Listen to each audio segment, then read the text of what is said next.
Welcome to Living Beyond Limits. If you don't know, I am Reverend Jennifer Spear. We're a part of Centers for Spiritual Living, and it is my honor to welcome you this morning. I'm so glad you've come to spend the morning with us and with each other. And if you are new to us today, from the very bottom of our hearts to yours, we're so glad you joined us. Welcome.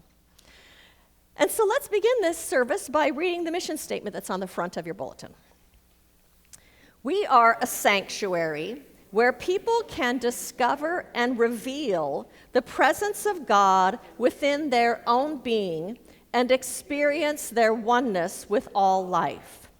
Through the realization of this inner presence of love and peace, we give way to the evolutionary impulse of the divine and become a beneficial presence in the world.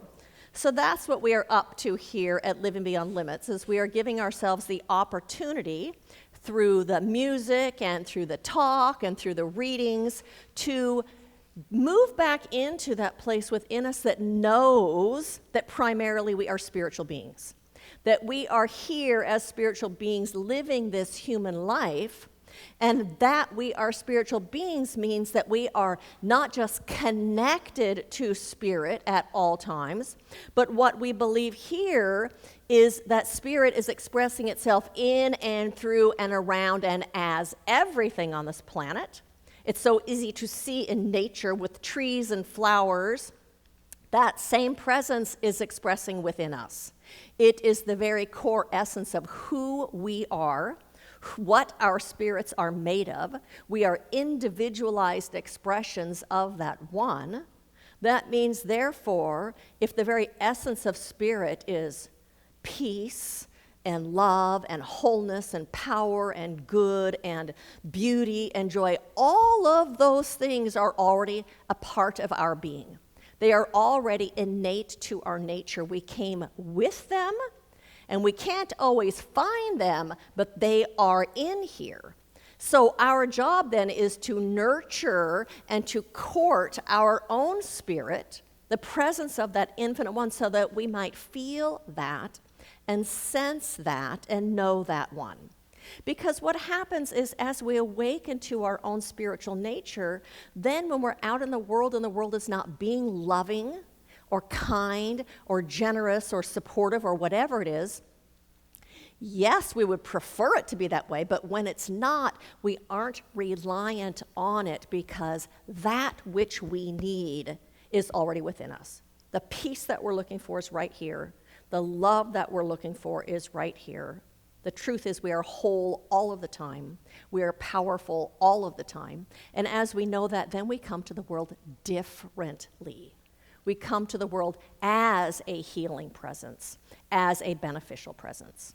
And so I thank each one of you for answering the call of your own spirit to be walking this path, to be bringing your spirit, your light, your magnificence into this world in a way that is a blessing to everyone. Thank you for that.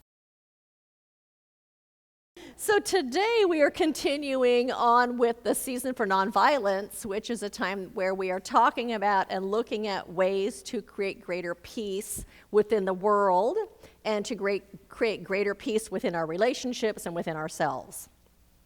And so far we have actually talked about using spiritual practice to lift us above, to rise above the problems that are having in the world, that we are having in the world, so that we can actually see a higher truth, and so that we can rest in that and find peace within ourselves and be able to rest in that peace within ourselves.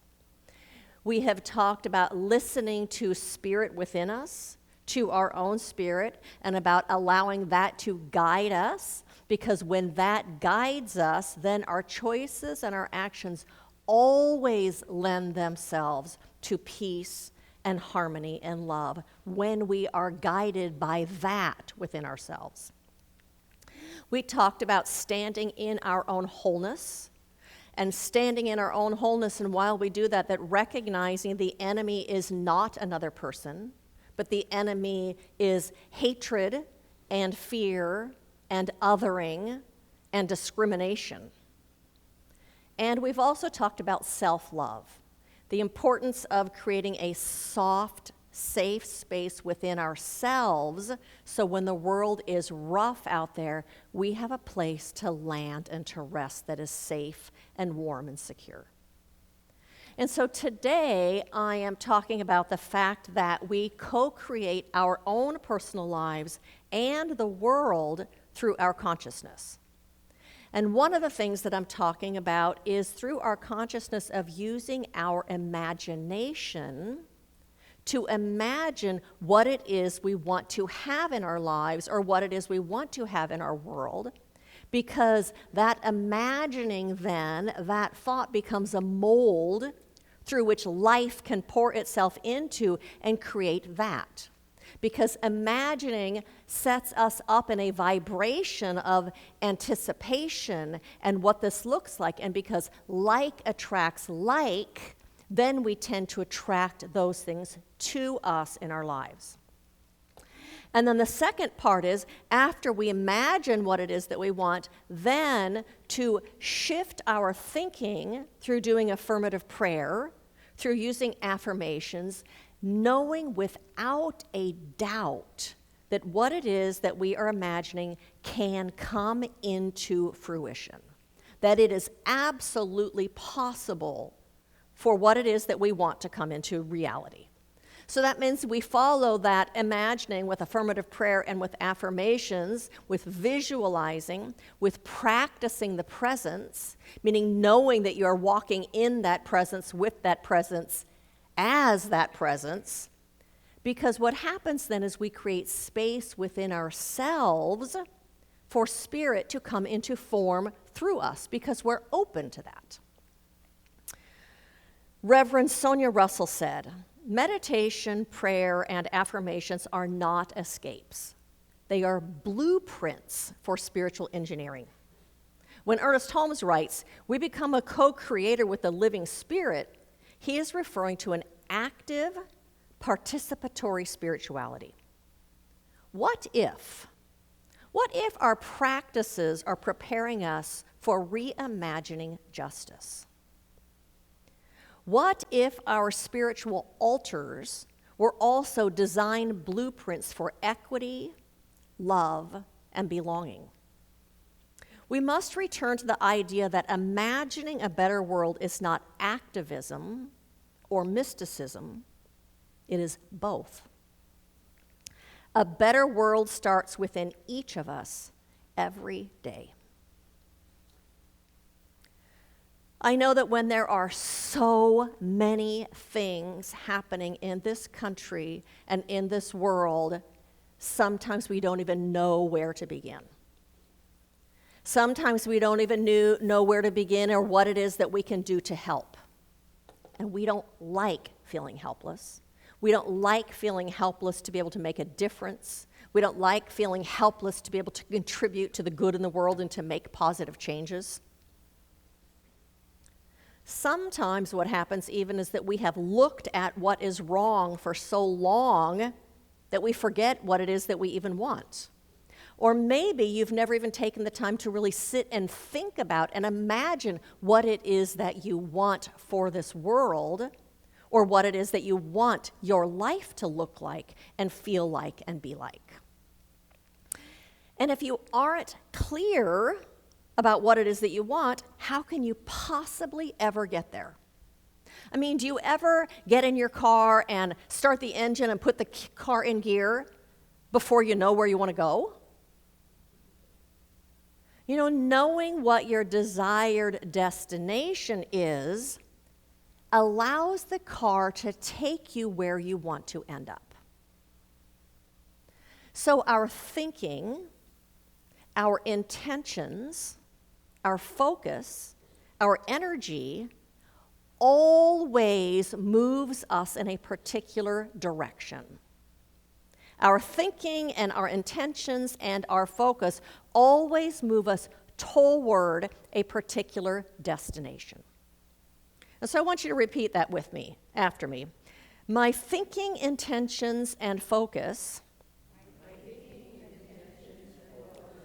always move me in a particular direction. Do you get that? Your thinking, your attitude, your focus, your energy is always moving you in a particular direction, towards something and away from something else, all of the time. So the problem is that we forget that. We forget that we are co-creating our lives through our focus and attention and energy, intention. We forget that is the thing that we are co-creating our lives through with Spirit. It is those things, intention and attention and focus, that actually steer the wheel of the car that lead us where it is that we're going. And so I'd like to share a story with you. When Anne Makasinki was just 15 years old, she learned that a friend in the Philippines had failed school because she couldn't afford electricity at her home. Without light, she couldn't study at night. Anne wondered, what if light didn't need batteries at all? She became fascinated with thermoelectric tiles, materials that generate electricity from heat differences. The human hand is warm, the air around it usually cooler.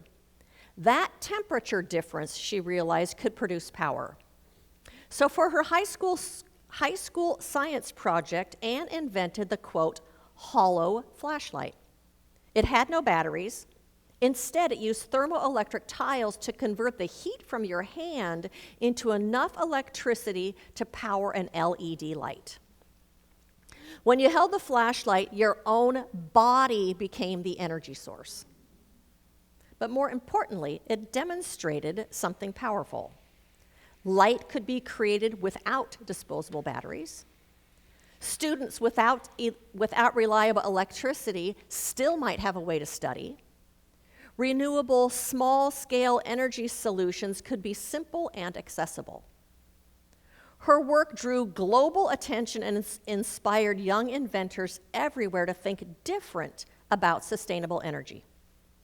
Anne wasn't a professional engineer. She didn't have a massive lab. She had curiosity, empathy, and a science class assignment. Her invention showed that innovation doesn't require adulthood. Big problems can be approached with small, creative solutions. One teenager's compassion can spark a whole worldwide inspiration. And perhaps most importantly, she proved that helping humanity doesn't always start with a grand plan. Sometimes it starts with a question. How can I help one person?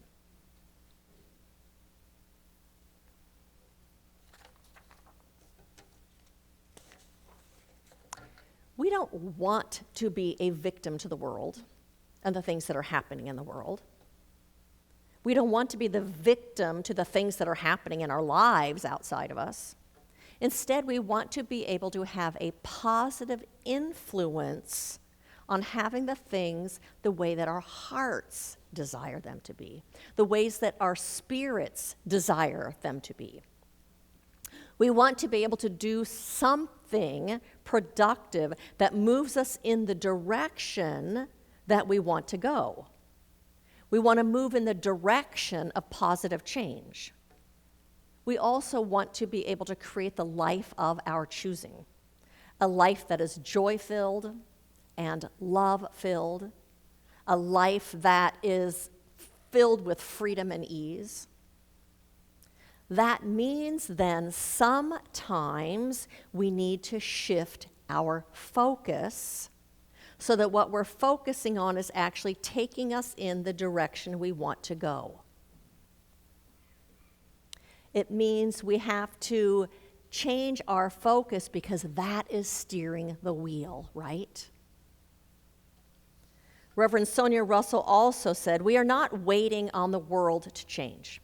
We are imagining it into being. Let us stop using imagination to amplify fear and instead use it to birth liberation, healing, and holy possibility. And I have another story to share with you. When you think of strong material that can protect your head from concussions, the first substance that comes to mind probably isn't paper. Isis Schiffer, a graduate from the Pratt Institute of Design in New York City, had found a way to do just that.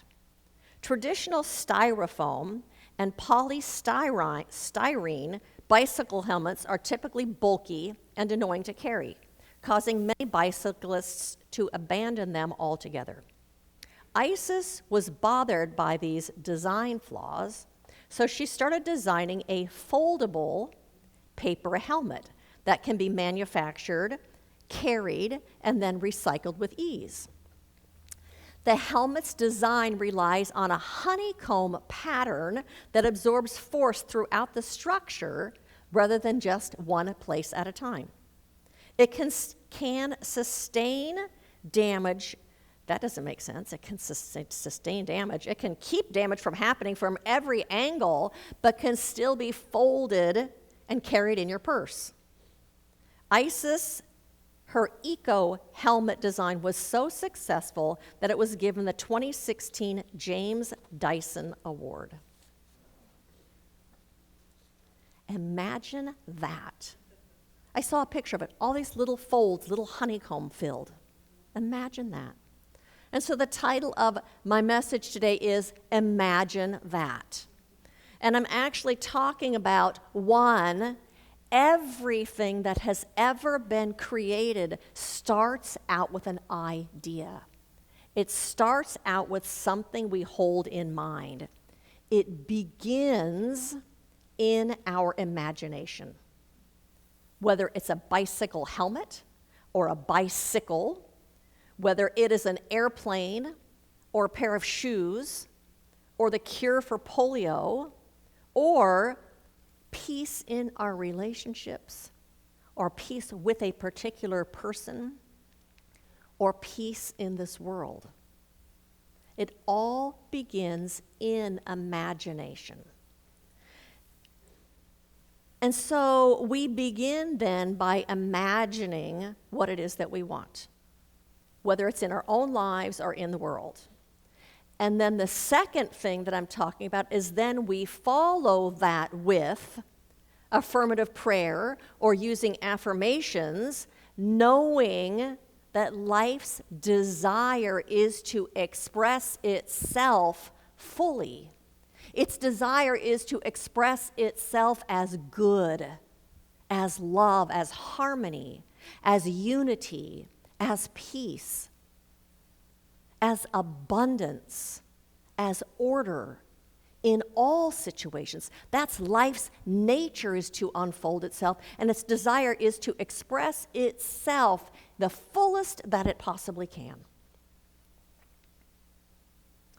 And so the reason that we follow that imagining with affirmative prayer or affirmations is because that is the thing that gets our fear and our doubt and our worry out of the way so that we can hold on to that which we are imagining.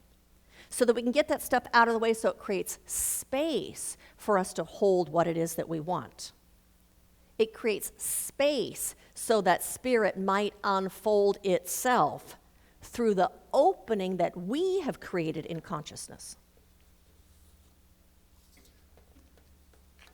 Ernest Holmes, the founder of this philosophy, said, "Affirmative prayer is not for the purpose of making things happen.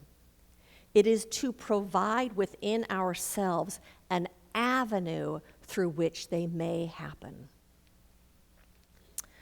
One of the core concepts of this philosophy and the idea that that is based on, that we teach here, is that in the science of mind and spirit, the science of consciousness and how it works, how focusing on what we want and removing what we don't want creates space, is based on this idea. In the infinite nature of God, All conceivable good is eternally available and ready to flow into human experience. Through some cosmic process, this flow of good is activated and or increased by human faith, belief, and acceptance. Everything we could possibly want or need is already held in that invisible realm, in this realm of mind, this realm of spirit, this realm of consciousness, ever available. If we aren't experiencing the good we desire, it's because we are somehow blocking the way. So somebody asked me recently, when we do affirmative prayer, who are we talking to? When we do affirmative prayer, what are we doing? When we are doing affirmative prayer, we are talking to ourselves. We're talking to ourselves so that we can open the flow for that good, specific good to flow into our lives by getting our negative thinking out of the way, by getting our doubt and our fear and our worry and our concerns and our scarcity thinking and our not enough thinking and our maybe I don't deserve it thinking and whatever all the things are that block that, we're getting that stuff out of the way. We're getting our negative thinking out of the way. Does anybody here experience negative thinking? We all do. So at Centers for Spiritual Living, we teach, and I believe that God, Spirit, that Infinite One is not a person, but is a presence. That presence is not a person that needs to be swayed on my behalf to give me the good that I desire. Instead, it is a power and a presence and a spirit that is eternally expressing itself as boundless good. It is eternally expressing itself as intelligence, as creativity, as order, as harmony, as love. And so in affirmative prayer, what we're doing is we're dismantling our negative thinking by replacing it with knowing something higher, by replacing it with a higher knowing, so that in turn that good can express itself through our consciousness, in and through our bodies, in and through our lives, because we've made room for it. That's what we're doing in affirmative prayer. You know, it's like the idea that you can't hold two opposing thoughts at the same time. You can't hold the idea in your mind that I want to save for my future and I want to reduce my debts and I want to eliminate my debt at the same time that you hold the idea, I think I'm going to buy this really expensive bauble. You can't hold them both at the same time. You can't hold the idea that I want to lose weight and get healthy while you're holding the idea, I think I'm going to eat this big bowl of ice cream. You can't hold them at the same time. That's what happens in affirmative prayer. You can't hold the idea of scarcity and lack and not enough and not deserving and there isn't enough when you hold the truth that Spirit is omnipresent, right where I am, within me, within my life, and it is whatever it is that you're wanting. It is love. Therefore, love is right where I am, and I attract what I am. Knowing that that Spirit is peace and harmony and order.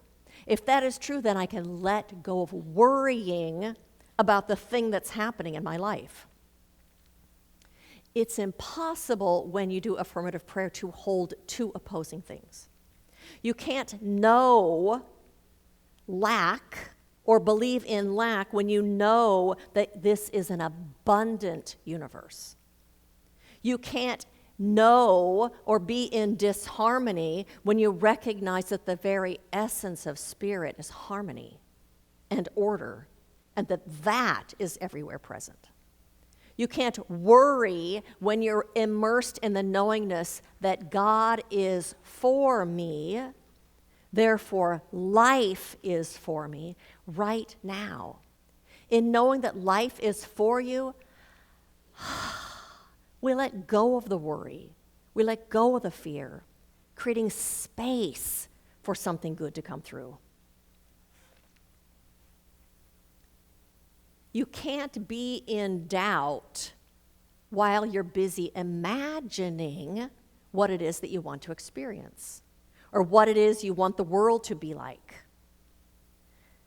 You can't be in worry and doubt when you're busy convincing yourself that everything is already available in spirit, present in this invisible realm, within you, as the very essence of who you are as a spiritual being, and that it is happy to come into form.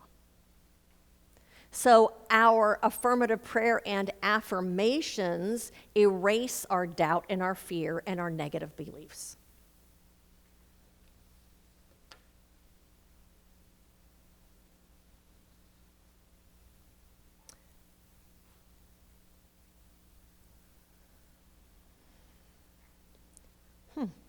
Joel Goldsmith said, one of my earliest revelations that came to regard, I'm just going to say it again. One of my earliest revelations that came to me regarding the nature of God was that it's a waste of time to ask God for anything at any time because God isn't withholding.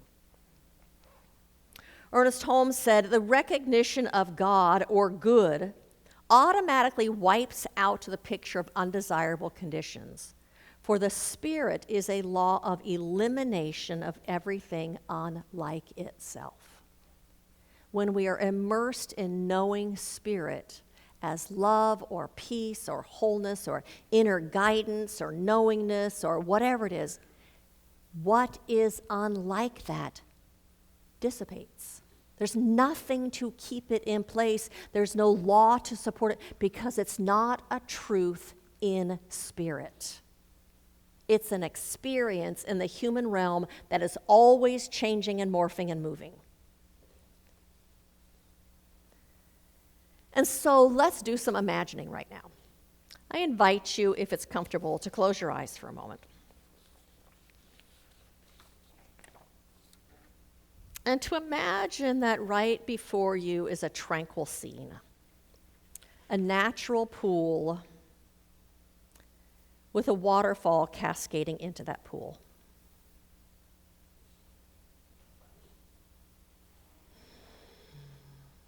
The weather is warm.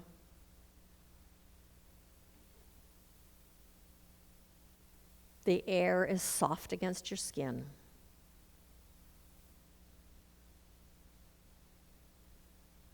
It is a beautiful day.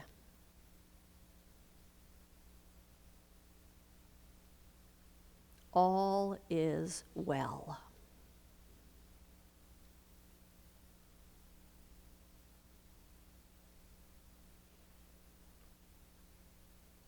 Allow yourself to be immersed in that peace.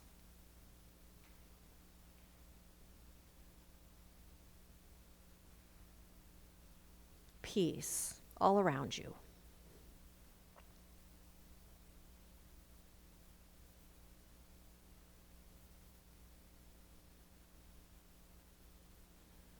You feel calm and at ease and light.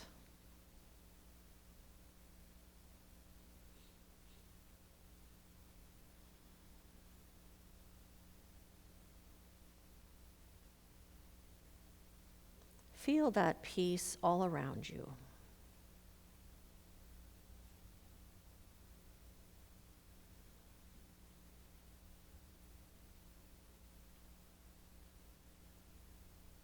And feel that same peace in your body.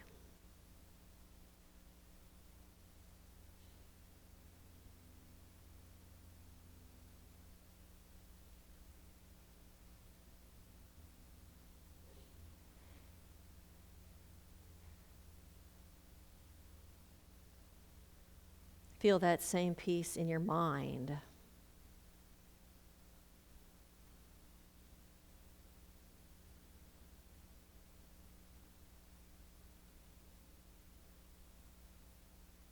Just rest in that peace for a moment.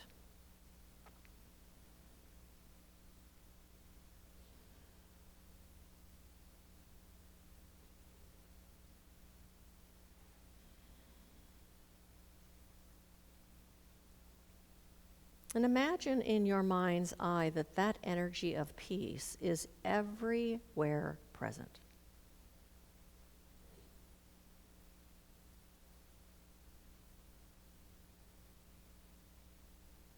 Filling the entire atmosphere. Back of any struggle or strife, peace is present.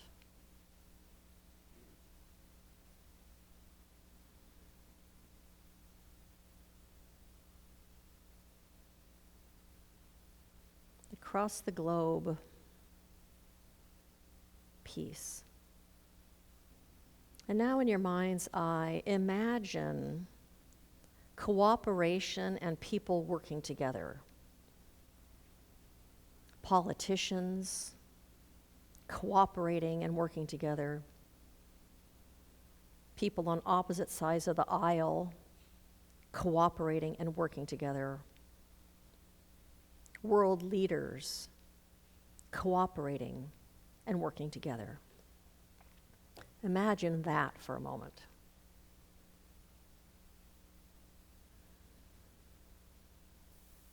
Imagine unity amongst citizens and politicians and leaders.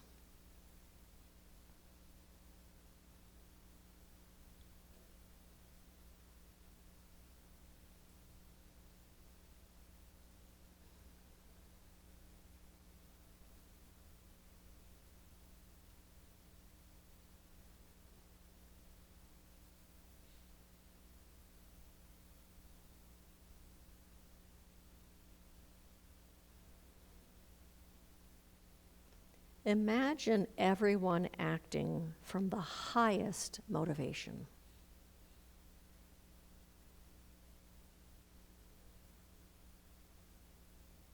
And now I invite you to know that this is possible because Spirit is the energy of peace, expressing within all of us. Spirit is the essence of love, expressing in all of us. Spirit acts as inspiration, expresses as creativity, in and through all of us. This vision is possible. And not only is it possible, but it is already held in consciousness as a complete idea. Held within Spirit is the way forward. And today, that lives within each of us. And where there is an opening, it reveals itself. Today, we hold in consciousness an opening for humanity, for this to be made real. We create space within ourselves for this to be made real in this collective consciousness of humanity. For we live in this collective pool, and we make a way for it today.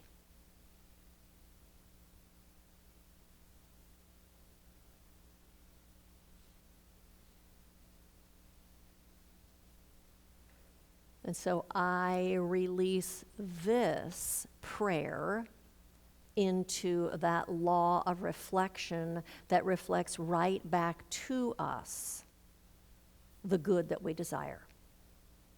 I release this into that creative womb of the universe, knowing that it is unfolding itself all around us. And so I invite you to join me in saying, and so it is.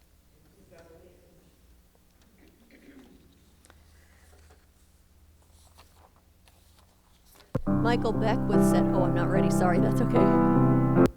And so Michael Beckwith, Dr. Reverend Michael Beckwith said, we do not pray to make things happen, but to make God welcome.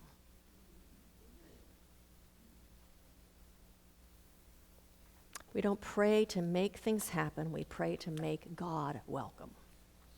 And so your homework this week is I invite you daily to choose one area of the world that feels heavy or broken or stuck. It can be a global issue, it could be a community concern, it could be a personal challenge, and to ask yourself, what if healing here were possible?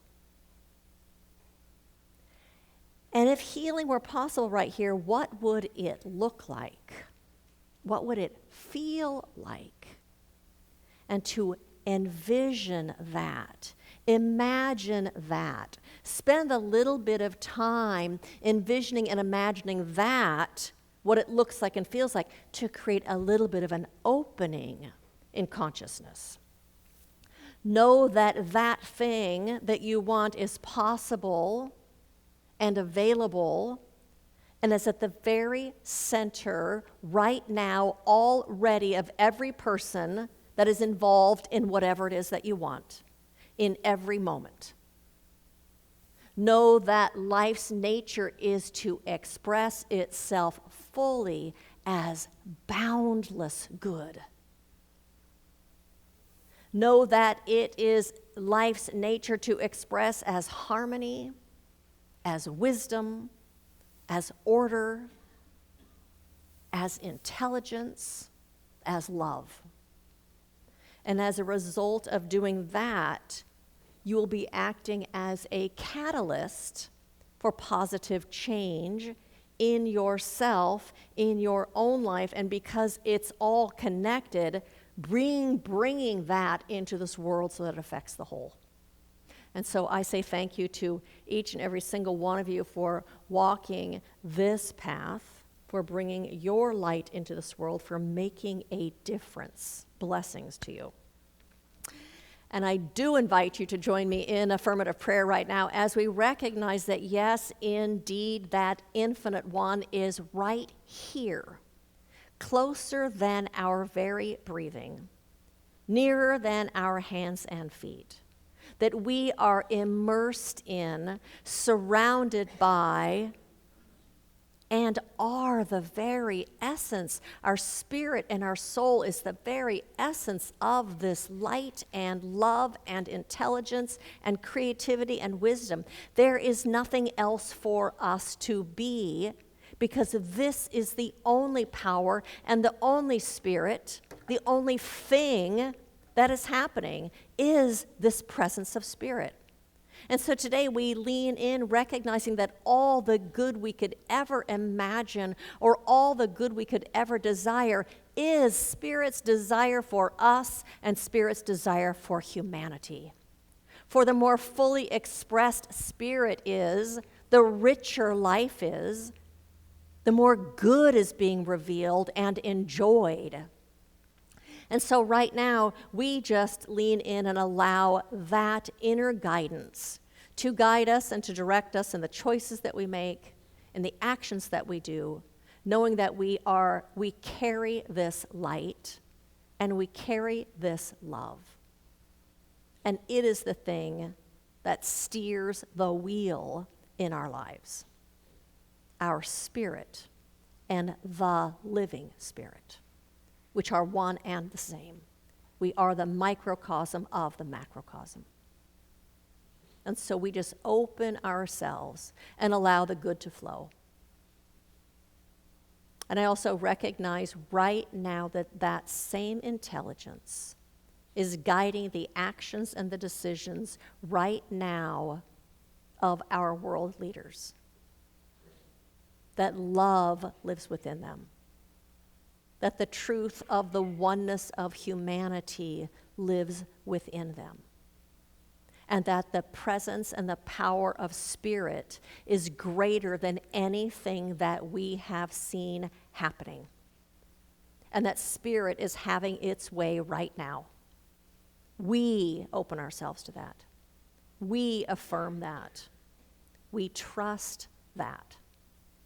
And so I release this prayer into that creative law of life.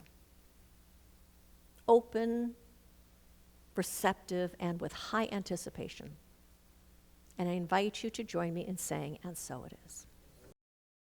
So I do have some invitations for you as a way to participate in this family, what we're doing here. One is next Saturday we change our clocks. So I'm just reminding you, yay is right, to spring forward so you don't miss service next Sunday. We are talking about having a book club, book discussion. It is based on Alan Levi's book, Theo of Golden. It's a novel about a profound impact of a small, quiet acts of love and compassion in a busy world. The book is available on Amazon. Sharon Baker is the one that's kind of responsible for that, and she's not here today. She says it's available in the library also. And we are talking about in 4 weeks, we will need to set a date, but in 4 weeks, getting together and discussing the book. So we'll have to see what day and time works for everybody. So it's on your little list if you're interested in joining us for the book club. Order your book and get to reading. We mentioned last week at the annual meeting that we've been advertising in the 908 magazine. Some of you hadn't seen that. There is one or two of them on the back table in case you want to go back there and look and see what it is. It's open to our advertisement page, and one is the cover of what it looks like if you want to thumb through that other one. Take a look at that. We're planning a retreat, and Lorraine Taylor, I've only had 4 people respond that they are available to come. So we're talking about, and some people are talking about the expense, that they can't afford that. So we're actually talking about moving it, maybe, and doing it locally. So if you're interested in going on a retreat, if you have not talked to me about it yet, or even if you have, talk with me today and let's talk a little bit and see what we come up with. Our Sunday talks are available on our website and on our YouTube channel. They also land in your email box on Tuesdays or Wednesdays, and we invite you to share them with friends. Rebecca is holding up. We forgot last week to hand out, did you bring a whole stack of them? Would you hand them out right now? She's going to hand those out to you. They are, what are they called? Questionnaires. Member surveys. We want to know what skills you have, what interests you have, so we can design what we do here, and so we can actually use your talents. Like, what am I thinking of? We've been talking about creating name tags. I'm going to wait till everyone stops talking.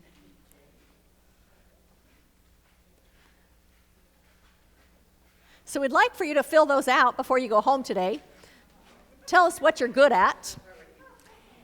And one of those things that's not on there, but just for instance, we're talking about ordering new name tags for everybody, and the place we've been ordering them for years is way too expensive. So I have found online you can buy them. So it's like, I want somebody to say, I'm happy to place those orders online. You know, we're looking for people to do things to take some things off my plate, so we have other people participating, being part of this family. So fill that out and turn it in. We invite you to check in on Meetup and follow us on Facebook and share our Facebook posts and all of that. And we have prayer support after service. I invite you to repeat after me. Good fills my life now. Good fills my life now. I recognize it. I savor it. I love it. And I live it. And so it is.